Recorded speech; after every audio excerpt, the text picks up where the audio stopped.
Mesdames et messieurs, bonjour. Que la paix du Seigneur soit avec vous. Le thème de ce matin s'intitule Dieu et les sacrifices. Dieu et les sacrifices. Nous allons entrer dans Job 1, verset 5. Dans Job 1, verset 5, il est écrit ceci. Et quand le jour de festin était passé, Job appelait et sanctifiait ses fils, puis il se levait de bon matin et offrait pour chacun d'eux un holocauste. Car Job disait, peut-être mes fils ont-ils péché et ont-ils offensé Dieu dans leur cœur? C'est ainsi que Job avait coutume d'agir. Comme je vous l'ai dit, le thème de ce matin s'intitule Dieu et les sacrifices. Autrement dit, qu'est-ce qui se passe quand on offre des sacrifices à Dieu? Ce qui se passe, c'est ce que nous allons découvrir aujourd'hui.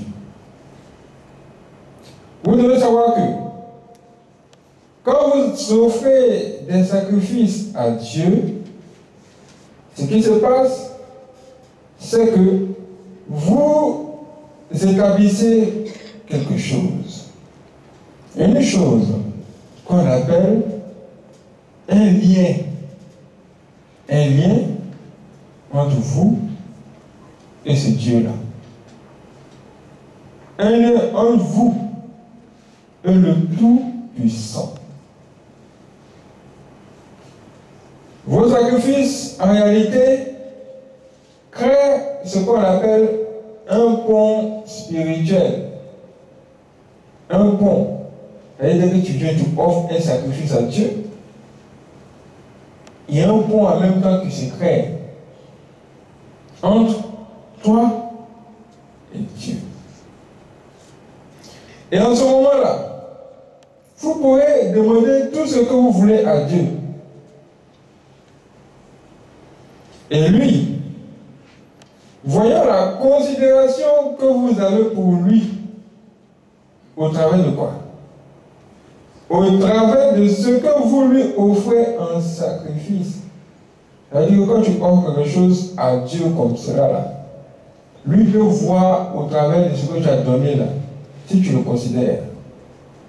En fonction de ça, lui va se dire que bon, vraiment, cette personne-là a offert quelque chose de bon, d'agréable.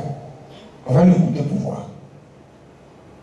C'est en ce moment-là, lui-même, il pourra vraiment vous écouter et aussi vous exaucer à sa manière et à sa façon. Il pourra par exemple veiller sur vos arrières. Qu'est-ce que cela veut dire? Ça veut dire que l'homme que Dieu a créé là, il n'est pas toujours fort. Il peut arriver un jour qu'il connaisse un moment de faiblesse. Un moment où toi-même là, tu es endormi, tu ne le sais même pas.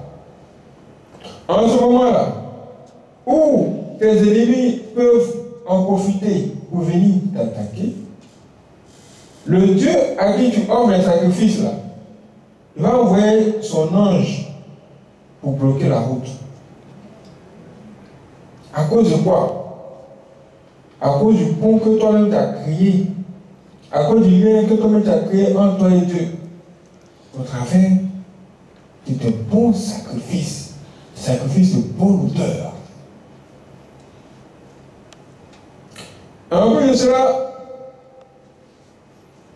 Dieu peut encore débloquer ce qui est bloqué dans votre vie, sans que vous-même vous ne le sachiez. C'est-à-dire le travail que Dieu va faire derrière tout ça là, ça peut s'étendre même au-delà de ce que vous-même vous pouvez imaginer. Ça veut dire que Dieu va faire un travail vraiment très grand, très profond. Et en plus de cela, il va vous garantir un avenir rempli de joie, un avenir rempli de bonheur, de richesse en abondance. Ça veut dire qu'il y a tout à gagner avec lui. Et en plus de cela, la chose la plus importante, c'est que les jaloux ne pourront rien contre cela. En fait, rien ne pourra vous nuire, parce que la main du Tout-Puissant est avec vous. Exemple, quand on découvre l'histoire de Job, on découvre qu'à un moment donné, il a subi beaucoup d'épreuves.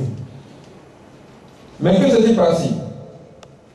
À un moment donné, vous pouvez remarquer que Dieu a dit au diable, tu peux faire tout ce que tu veux, sauf une seule chose. Tu ne peux pas lui ôter la vie. Sa vie là, tu ne toucheras pas à cela. C'est-à-dire que Dieu même a livré son fils au diable comme ça. Le diable a tout fait pour que Job puisse carrément abandonner Dieu. Mais Job ne l'a pas fait. Et comme Job a réussi à ses épreuves, comme Job a honoré Dieu comme cela, que s'est-il passé? Ce qui s'est passé, c'est qu'on nous dit que après les épreuves, Dieu a béni Job comme jamais auparavant. Waouh! Il a perdu quand même beaucoup de choses. Mais chez Dieu, quand tu perds, tu reçois. Quand tu perds, tu reçois. C'est un Dieu qui a vraiment un bon cœur, qui est juste, qui reconnaît nos difficultés, ce qu'on traverse, et il est prêt pour nous. Ce n'est pas quelqu'un qui veut nous voir souffrir. C'est vraiment quelqu'un de bien. Et il y a aussi une famille. C'est un moyen moins grave. Il y avait une famille, c'est un couple. Dieu leur a donné un enfant. Ce couple-là craignait Dieu et lui offrait des sacrifices. En même temps, Dieu avait la main sur cette petite famille. Un jour, la mère se lève et elle accompagne son enfant, comme tous les jours à l'école. Son enfant arrive à l'école. Son enfant vient pour étudier. Mais pendant que son enfant vient pour étudier, il y a une autre personne qui est venue pour autre chose. Ça veut dire qu'on va à l'école là. Chacun sait ce qu'il avait cherché. Quand la récréation vient, il y a un petit sorcier. Lui, sa mission, c'est de donner la nourriture aux gens. Donner la nourriture aux enfants d'autrui. Alors que vous êtes chez vous. Alors que vous êtes en train de vaquer à vos occupations, il y a quelqu'un derrière vous qui est en train de chercher à transformer votre enfant en autre chose. L'enfant, il vient, il partage la nourriture à tout le monde. Et malheureusement, l'enfant de cette petite famille-là a reçu aussi cette nourriture. et elle a consommé. Maintenant qu'elle a consommé cette nourriture, qu'est-ce qui va se passer? Parce que quand ce petit sorcier donne la nourriture là, il ne donne pas la nourriture là pour rien. Quand il donne cette nourriture, quand la nuit arrive, il va appeler le nom des enfants là. Automatiquement, les enfants vont le rejoindre dans un autre monde. Et il va commencer à transformer ces enfants-là en des machines de destruction contre leur famille, contre leurs parents. Mais, ce jour-là, il a appelé le nom de l'enfant de cette famille-là. Mais, l'enfant ne répondait pas. L'enfant n'apparaissait pas. Dieu avait carrément bloqué, il avait carrément tout bloqué. Il a bloqué tout. Les parents même n'étaient pas au courant que leurs enfants avaient mangé la nourriture mystique. Mais Dieu a fait ce travail-là derrière eux, sans qu'ils ne s'en rendent compte.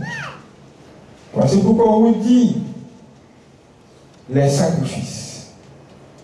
Derrière les sacrifices que vous allez offrir à Dieu, Dieu a fait des choses que vous pouvez même ne pas voir. Il y aura beaucoup d'avantages dedans donnés à Dieu.